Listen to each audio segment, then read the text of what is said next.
na it's okay to invest. But much better not to invest and have insurance.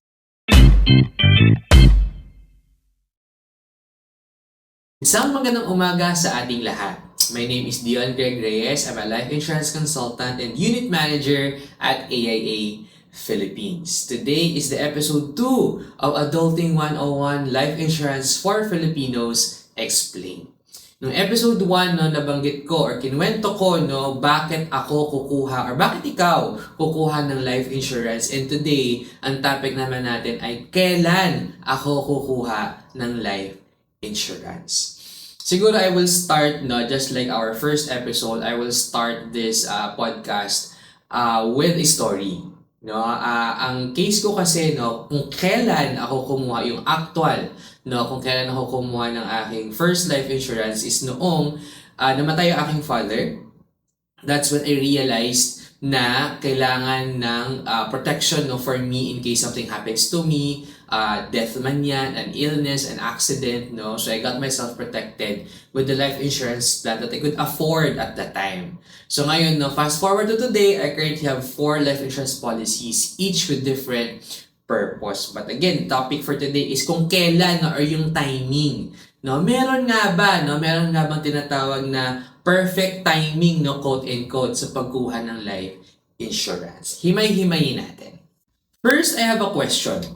Meron na bang nag-offer sa'yo na isang ahente or advisor about life insurance? Malamang meron. Kung wala man, that's okay. Pag meron, ano bang sinagot mo? Maalala mo ba? Probably you answered, saka na lang pag may extra na ako, or healthy pa naman ako, or magastos lang yan. And I totally understand, especially we come from a place na hindi pa natin naintindihan how life insurance works. But today, the purpose of this episode is really to establish that the best time to get life insurance is yesterday or kahapon. But since tapos na yun, we cannot dwell in the past. The best time is today. Yes, you heard it right, Probably you already expected it already, but the best time to get or to purchase or to buy life insurance is today. I will give you justifications or the reasons why. The first reason is yung ating age, Because life insurance, kapag dinedelay natin yan, tumataas ang ating premiums, or ating binabayaran sa life insurance. So for example, I'm getting a life insurance plan, a whole life, for example, 1 million, the same coverage, the same lahat, except for the premiums. I'm giving a quotation for someone na 30 years old and for someone na 50 years old. So syempre dahil dun sa age difference, mas mahal na siya. Meron ding even just a 1 year or 2 years difference, magkakaroon na yun ng gap sa premium, So as much as possible, if you can afford already to get a life insurance plan, kahit monthly or quarterly, do it today because nagmamahal siya the more that you delay it. Number 2 is yung ating medical or health risk. Yes, sabihin natin healthy tayo today. Now, what if next week hindi na? What if next month hindi na? And you're no longer insurable, if I'm able to bring up the term. Insurable meaning hindi ka na pwedeng kuhanan ng life insurance ng isang life insurance company because nandun na yung risk sa katawan mo. So let's say for example, knock on wood, di naman wood ba to? Yung just in case you got in 1 month from now, you got diagnosed with cancer. So, yung diagnosis na yun, at the time of diagnosis, since there's already risk, hindi ka na pwedeng kumuha ng life insurance plan or any form of insurance, because the risk is already there. Insurance in any life man yan, non-life man yan, is more of a prevention. You do not get an insurance because kailangan mo na siya. Or kailangan mo siya today. You get insurance in case something happens. Hindi ganun nag-work yung insurance na, kailangan ko na, so bibili na ako. No, that's not how it works. So si life insurance, hindi ka bibili kung ikaw ay patay na. Does that make sense? The purpose of life insurance is to protect while still alive yung income mo, yung assets mo, investments mo, and then you have something to leave for your beneficiaries or your family or your dependents if in case yun nga, no, the worst comes to worst happens and ikaw ay taken out of the picture. So there's an amount, no, normally 1 million, 2, 3 million, iba gusto 10 million, no, depending on the needs of each person, no, or Filipino, yung amount na yon will be paid to the beneficiaries for purposes of legacy or taxes, no, sa estate tax, no, different, we will cover those in detail, no, in our future episodes. But today, no, I'd like to establish that, ayun nga, no, we are at our healthiest today.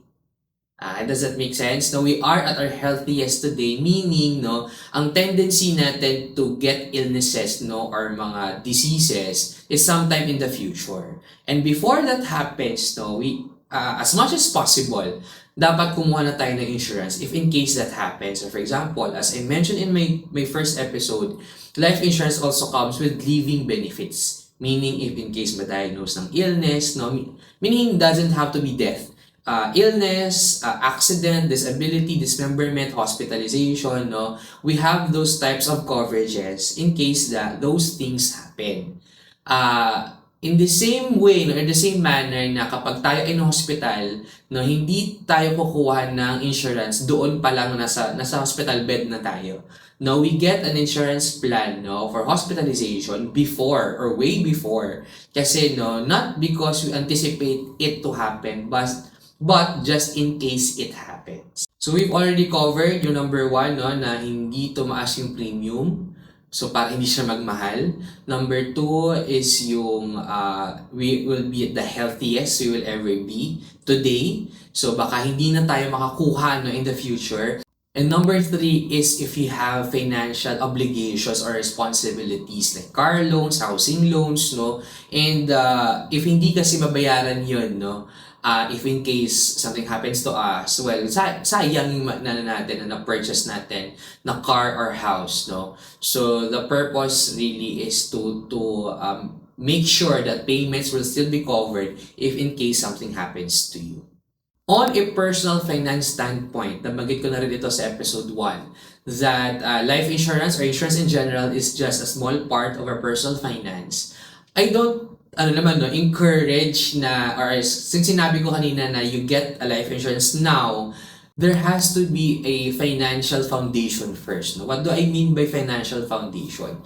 No, sabihin natin kumuha ka nga ng life insurance pero gutom ka naman, no? Hindi ka naman kakain sa pang-araw-araw, no? So what I'm saying here is that meron kasi tayong tinatawag na personal finance pyramid. So how does that work?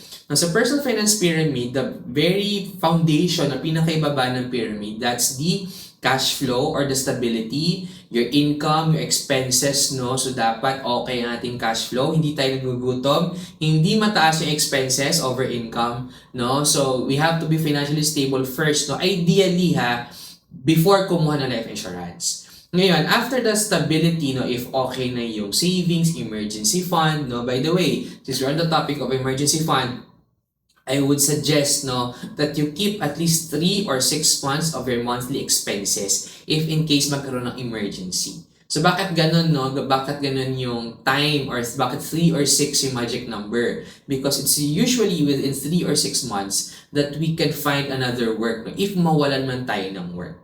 Kaya siya 3 or 6 months. I know some people nagtatago ng emergency fund ng 12 months. That's okay, no? If kaya nyo, wala namang problema doon.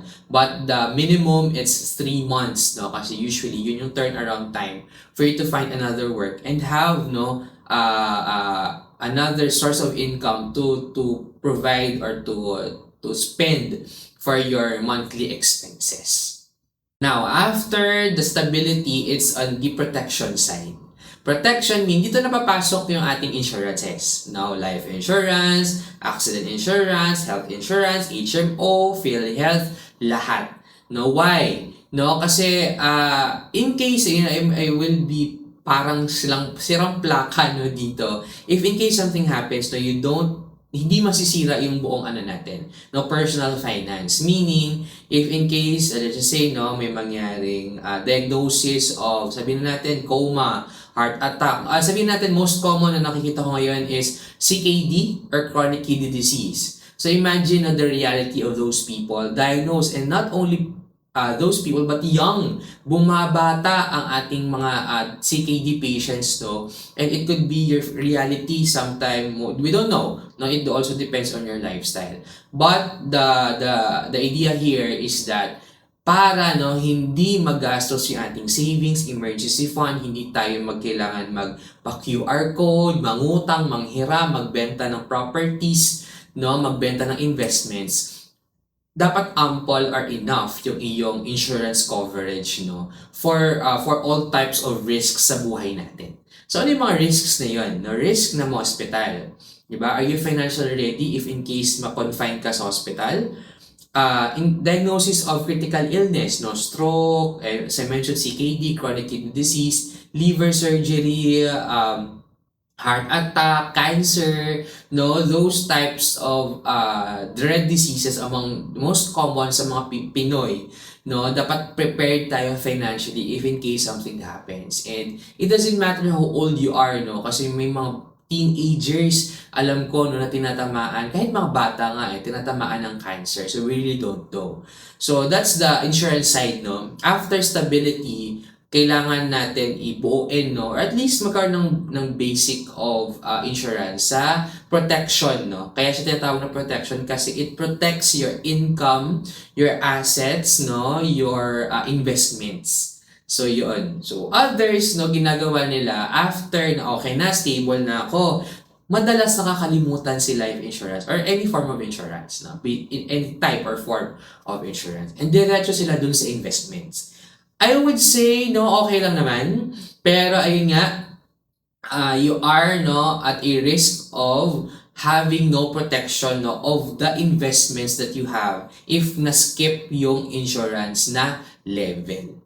Diba? So, stability, protection, investments. Ano yung investments na to? It could be within stocks, real estate, it could be gold, Ngayon, medyo mainit-init ang gold tumataas yung gold prices. So, might as well invest. Jewelry, ang dami pang forms, of investments. UITFs, bonds, treasury bills, ayan, marami, It could be a topic for another podcast. But, ang I'd like to say lang, it's okay to invest. But much better, to invest and have insurance.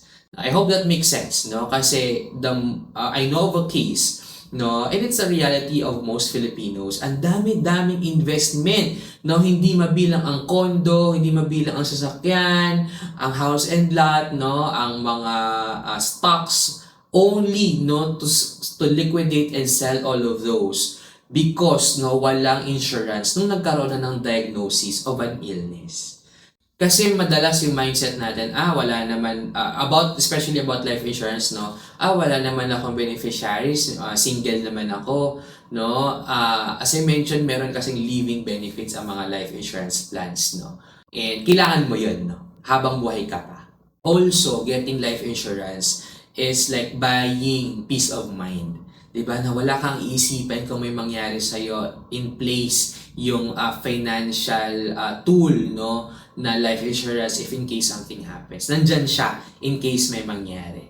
Unless you're very sure of of your future, then wala nang negosyo in insurance kasi napipredict na natin But then again, life is uncertain, life is unpredictable. So yun ang insurance, its purpose is to manage the risk ng pwedeng mangyari in the future. So if you're listening right now, and you're thinking, kailan na ako kukuha diyon ng life insurance, Let's assess first your personal finance. Check natin kung alin yung pwedeng ibawas na expense or idagdag na income, Kasi again, the foundation dapat okay mo na yun, yung stability portion. So if okay ka na, meron ka ng emergency fund, may savings na, may investment ka na, and you skip yung insurance na part, then today is the time. Sabi ko kanina na the best time is yesterday, the next best time is today. So, yung kumukulit sa'yo na advisor, agent, replyan mo na, kausapin mo na, or might as well, sabi ko nga sa previous podcast, huwag ka nang lumayo. You're listening in to an expert, sa aking podcast. Of course, other than spreading information about life insurance, I'm also expanding my client portfolio and If you're not open to having me as your life insurance consultant, pwede yan. No? It starts with a consultation and there's no commitment there and it's up to you if you will proceed with me as your consultant or hindi. Importante lang, no, I was able to, through this podcast, to share information, but kasi a life insurance planning, it's personalized. Okay? All of these things I'm sharing here are just pieces of information for you to act upon, no, or act on and get your own life insurance. And I mentioned this before, it doesn't have to be expensive ating first life insurance kasi pwede kang kumuha ng marami. No, you don't have to pay malaki na sabihin natin 10,000 a month. It doesn't have to be that way. No, you can start with just 1,000, 1,500, 2K, 3K. Hanapan natin based on your age and occupation, yun ang pag-uusapan natin sa consultation. Hanapan natin ng pwede na bagay sa iyo. You're amenable to the terms and conditions of the proposal or my recommendation after the assessment or consultation. I hope clear na kung kailan tayo kukuha ng life insurance. Again, kailan? Yesterday. Ang next best time is today. And this is the episode 2 of Adulting 101, Life Insurance for Filipinos Explained. See you next episode.